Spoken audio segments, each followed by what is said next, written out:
আচ্ছা, তোমরা নিশ্চয়ই খুব ভালো করেই জানো যে আমরা এই হাবড়া বনগাঁ লোকালিটির মধ্যে যারা থাকি তাদের কাছে পিৎজা খাওয়ার অপশান খুবই কম। কারণ আমাদের এখানে ডমিনোস, পিৎজা হাট কোনোটাই নেই।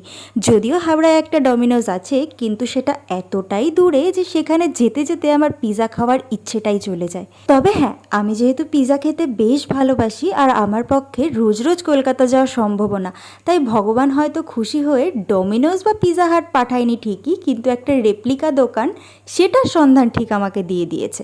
আর সেটা হলো এই ইয়াম্মি পিৎজা। এই দোকানটা কিন্তু চাঁদপাড়া আর বনগাঁয় ওদের দুটো আউটলেট রয়েছে। যদিও আমি বলবো না যে ওরা ডমিনোস, পিৎজা হাটের মতো পিৎজা বানায়, কিন্তু আমাদের এখানে মিও আমরে মঞ্জিনিসে যে ধরনের পিৎজা বানায় তার থেকে কিন্তু অনেক বেটার এই পিৎজাটা।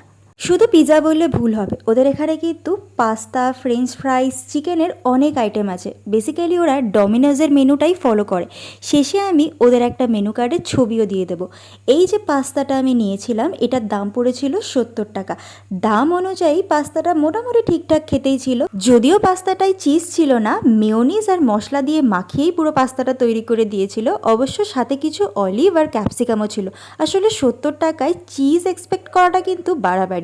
ওদের পিৎজাতেও কিন্তু বেশ কিছু ভ্যারিয়েন্ট রয়েছে। সেদিন আমি নিয়েছিলাম একটা margarita pizza with extra toppings tomato দিয়ে, আর তার সাথে নিয়েছিলাম একটা পিৎজা ম্যানিয়া। দেখো, একটা কথা বলে রাখি, ওদের খাবার আবার মোটামুটি ভালো লাগলেও ওদের সার্ভিস বয়দের আচার আচরণ কোনোটাই আমার খুব একটা পছন্দ নয়। তাই মাঝে মাঝে আমার খাবার ইচ্ছে থাকলেও আমি ওদের এই ব্যবহারের জন্য কিন্তু অর্ডার করি না।